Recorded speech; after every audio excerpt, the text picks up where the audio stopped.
folks. Thanks for joining me today, and welcome to a Mad River rock tutorial.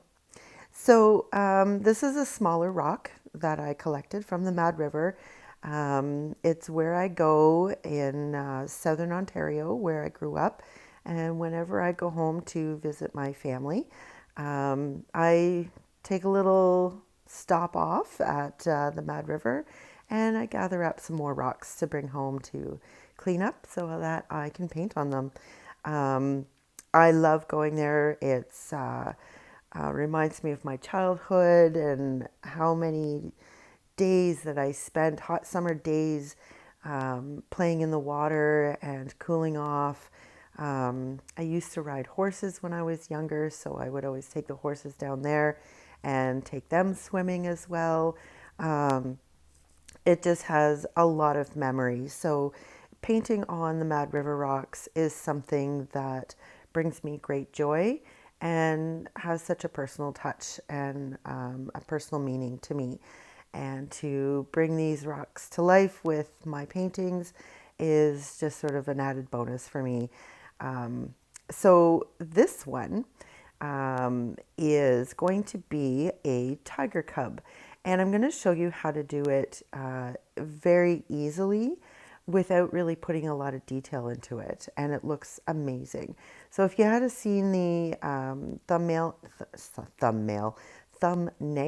at the beginning, then you would know what this is going to look like, but I'm going to show you how to get there.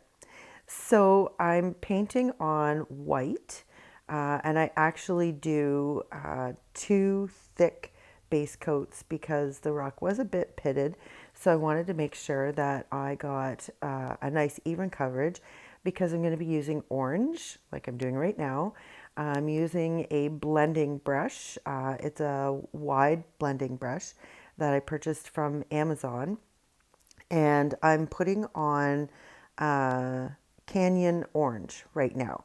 And I'm just sort of blotching it on because I'm going to come in with some bright orange, and I'm going to paint over top of that in little spots here and there. So I'm not looking for an even coverage. I want different coverages. Oh, so I mixed that up. I'm using Canyon Orange right now. So the first color that I put on was bright orange. So I'm just putting it on here, there, and everywhere. I'm not really blending it. I'm just giving it sort of like different shades of the colors of orange. And I do get right to the edge of the white so that there is no white left showing. But I really wanted a nice even coverage on the inside before I started working on the edges because I outline my stuff in black so that it's like a frame and it's the same shape of the rock. I'm not sure if you noticed that. I'm sure you did, but I'm just going to point it out to you. But yeah, all of my designs on my Mad River rocks are following the shape of the rock, which is really cool because then it allows me to really get creative. I usually paint scenery.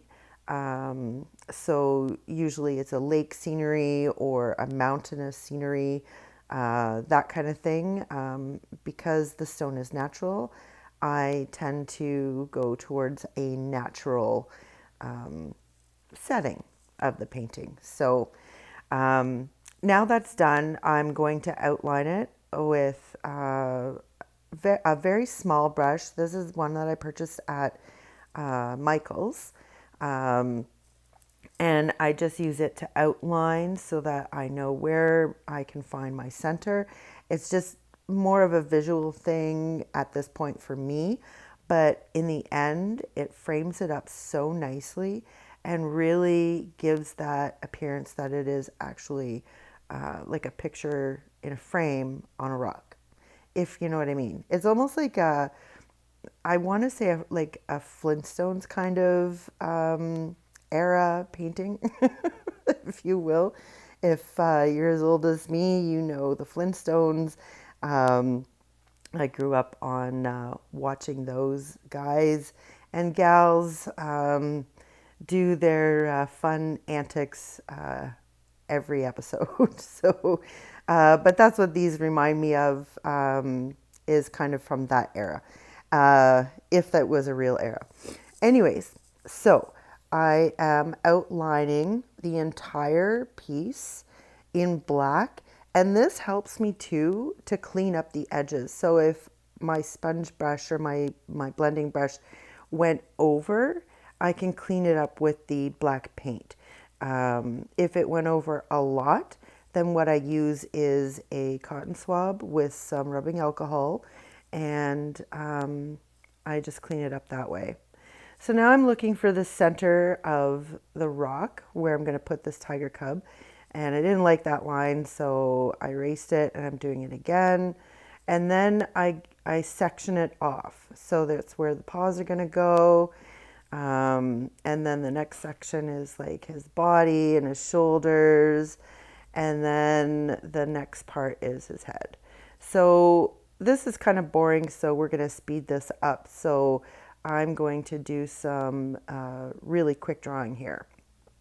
So I'm doing his paws right now. Like, if you can imagine, like, this took me, I think the entire video was just over an hour and a half, and I've condensed it down into a 20-minute video. So I don't really draw this fast. I don't really paint this fast. I just want to let you know that I do speed things up so that you don't have to sit with me for an hour and a half to watch me do this. But it's basically to give you tips and tricks, show you how you can use the most minimal of things and still end up with a beautiful product at the end. Whether it's for yourself or something that you want to give away, or even if you want to sell them yourself in your own local markets or what have you. So I'm very happy to be here to give you these tutorials so that you can do these things and be able to do them with confidence and knowing that I'm here with you along the process, along the way. So I'm just finishing up doing some more of the details, because what I'm going to be doing is I'm going to just be outlining this in black. So all of the characteristics of the Tiger Cub will be in black, but that orange background that we painted on is going to come through that black. And so the black is only going to be there to do the outline, but the color of the rock itself that we painted is what's going to give it that the Tiger Cub look. So it's kind of like a reverse painting, if you will. So you do the background first, and the background ends up being the foreground, if that makes sense. So that's what I'm doing right now. And I just want to make sure that I've got all of my my sketches on properly, because once I apply the paint, it's really hard to get rid of the paint if I make a mistake, because I am painting on a painted background. Now, one way that you can avoid this if you wanted to is you could stop before you put on your sketch, resin it, and then let it dry, and then paint on top of it. And then you don't have to worry about if you make any mistakes or anything. You can just, wipe it off or scrape it off, because you've got a really nice smooth surface to be able to work with. However, I'm a little bit adventurous, and I threw caution to the wind, and I did this right on the rock. So no resin in between, and just straight painting this little cute guy on here. I had so much fun doing this. I enjoy doing these types of rocks. I like doing line work, and that's basically what you're doing here. So you've seen me paint. I started with his nose because that's the center of the painting, and now I'm just adding in those details. So this is his chest that I'm working on, which comes down into his paws because he's laying down and he's facing forward, And so I'm just capturing those details and just coloring in with black. I'm using a paintbrush that is a fine lining brush that I created myself. If you're interested in learning how to do one of those, there is a link in my description. There is also a link in the description for making blending brushes. So you don't have to buy them. You can give new life to your old brushes. And I find a lot of them work really well. I have some brushes that the bristles have spread out considerably, and they work great for painting bushes and leaves on trees and things like that, because it's not symmetrical and it just leaves these little dots of paint or blotches that end up looking like leaves. So really a quick and easy way to make leaves. If you're interested in seeing me do that, let me know in the comments below. I could certainly do a tutorial on that by doing like a simple background with a tree in the foreground. I would love to show you how to do that. And you can do it in so many different ways, like having it as like an autumn tree. So you could use your reds and oranges and yellows with the same brush. If you're just doing like a summer scene, you can use the same brush but different colors of green. So I can show you that. I love doing those kinds of things on the Mad River rocks as well. So let me know in the comments, and I will definitely work on a tutorial for that. I have been working on the June flower, so that will be coming out soon as well.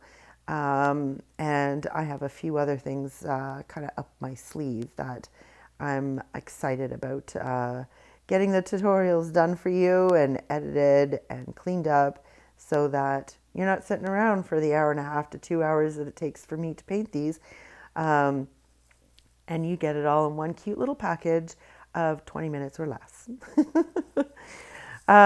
So if you're new here, I want to say thank you very much for joining today. I'm so happy that you could be here with us.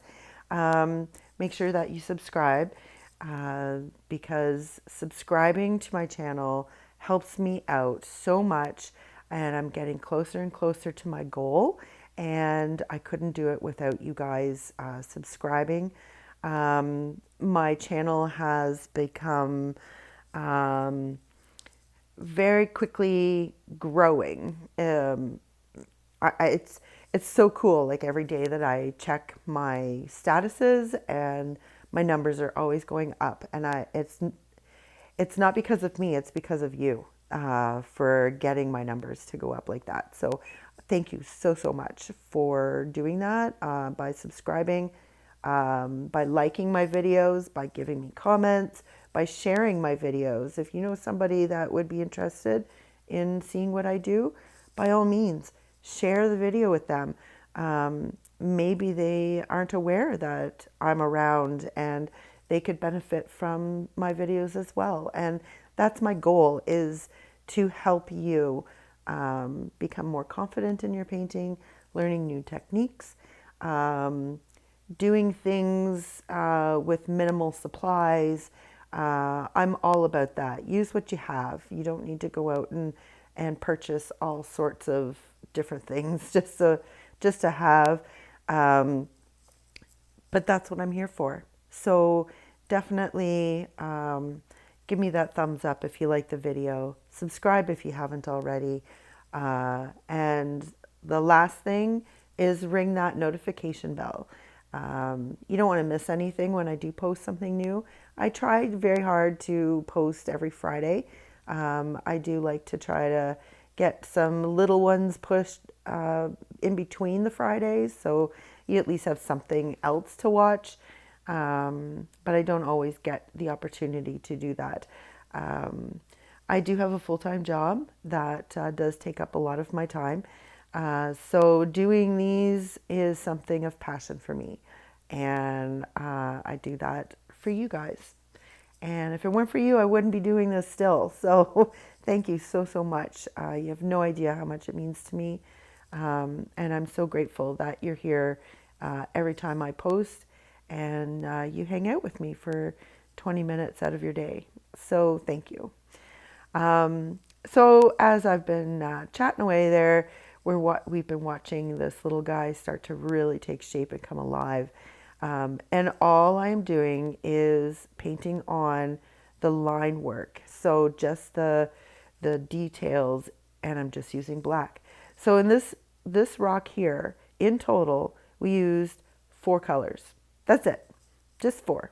So we used white, we used black, we used bright orange, and we used canyon orange. And all of these colors are made by DecoArt. If for any reason I forget to mention what colors I'm using, they are listed in the description as well. So just know that you could always go down into the description to find out any information that I may have forgotten to mention, like the colors.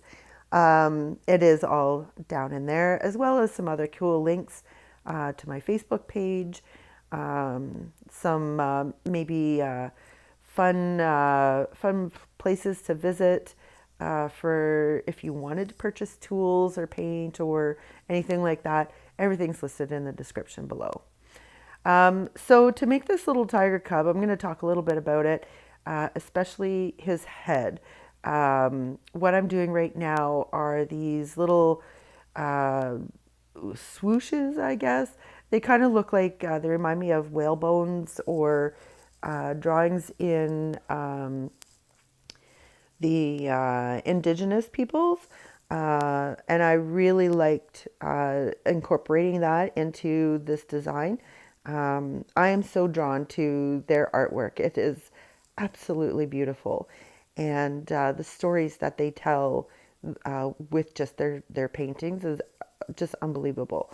And I'm so drawn to their artwork. It's just so mesmerizing and beautiful. So I sometimes find myself incorporating the same kind of designs into my own paintings. So that's what I did with his head. So it really gives that illusion that it's coming, like it's wide at the top and then it comes down to the point on his nose. So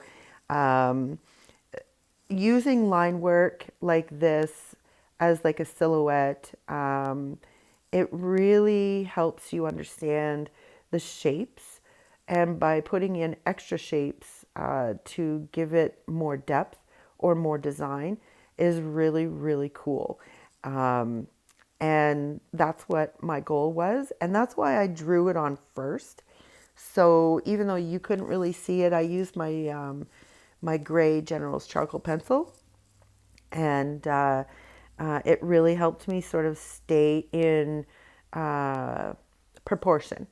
And that's what I wanted to do, because I'm not doing like, I'm doing the fine lines on top of the background, which I said before, the background then becomes the foreground, which is really cool. I love this technique. But basically that's what I do. And I'm just adding in all of the line work that goes in with this little tiger cub. And he just looks so darn cute, just sitting there like he's ready to play, ready to pounce, you know. So it's been a lot of fun doing this guy. I do these a lot, actually. I don't always film them. I do have my soul symbol rocks, and a lot of my soul symbols are done this way because that's the whole point. It's more spiritual, and it talks about your birth month and what kind of element you are or animal that you are. If you're interested in seeing those, I do have a playlist of all of the soul symbols that I have created. Since I have created those videos, I have created many, many more because they sell out so quickly. So they are really one of my best sellers, especially when I go to like craft shows or vendor markets, things like that. They do sell out quite quickly. So I have so many different styles. So check out that playlist. So I'm just going to finish him off with some whiskers and then he's finished. So remember, folks, life is what you make it. So get creative.